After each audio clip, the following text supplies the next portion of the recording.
Here you have the Quran raising this accusation against Jews, and it's a problem for them. They call Ezra the son of Allah.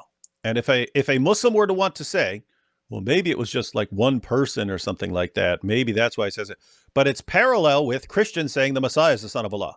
So you pointed out the Quran is presenting this as a standard Jewish belief, right? Because it doesn't say what, some weird offshoot heretical sect of Christianity says.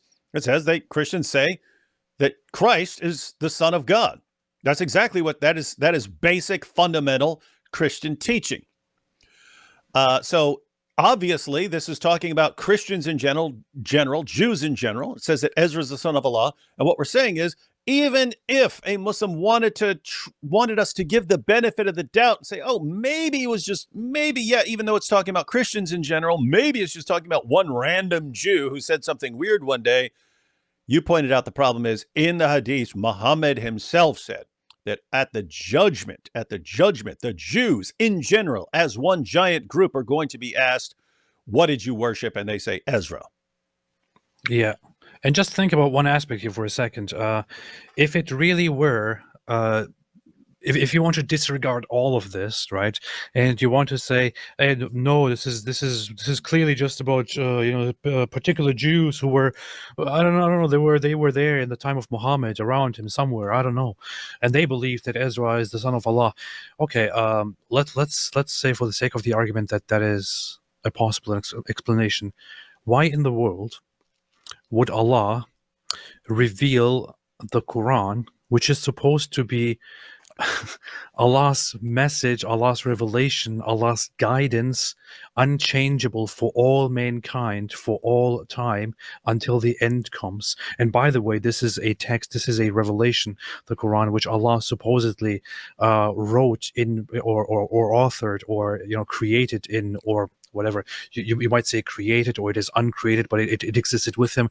Whatever it is, he planned the revelation of this before anything ever came to existence, before humans came into existence. So this is his divinely, perfectly planned message. And in that perfectly planned message, in this book, he is talking about Jews, certain Jews who worship Ezra as the son of Allah, and yet nobody has ever heard of those Jews. Why would Allah be talking about some Jews that nobody has ever heard of and that will never ever be relevant to the world?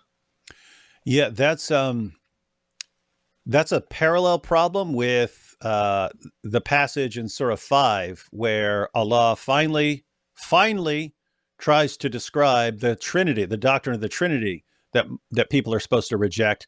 And he defines the Trinity as Allah, Jesus, and Mary, who all work together, but they're separate beings, right? Now, when we bring that up, we say, wait, Allah's telling people to reject the Trinity. And then when he describes the Trinity, he doesn't even know what it is. And then the response is, but maybe there was some group that taught this as the Trinity. We say, we have no record of any Christian group ever teaching that as a Trinity. Well, maybe it was some local kind of group that we have no record of, and that's what they taught. And then the problem with that is what AP was just talking about. This is Allah's eternal speech. Allah has from all eternity figured out exactly how he wants to respond to Jews and Christians. And when he does, he responds to a Trinity made up of Allah, Jesus, and Mary. And he responds to a group of Jews that we have no record of who say that Ezra is the son of Allah. Why did he pick these two groups that no one's ever heard of and base his responses to them? So anyway, the point is, on this one verse, Jews call Ezra the son of Allah. Since it's right beside this passage about Christians saying the Messiah is the son of Allah, it's presenting this as a problem for Jews in general. And notice it doesn't say, hey, there's one Jewish guy. It says the Jews say this. It presents it as sort of a blanket statement about Jews, the same way it presents the Christians say as a blanket statement about Christians. And the statement is correct about Christians and completely incorrect and false about Jews. And so how do Muslims try to get around this? They say, again, maybe it's just one guy or maybe some small group that we don't have any record of. Wrong. It can't be that. It's impossible that it's that, because Muhammad in the Hadith says that this is the general charge against Jews in general at the judgment day.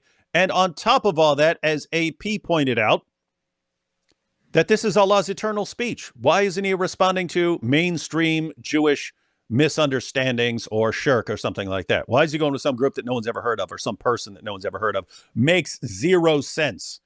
So we can say that indisputably,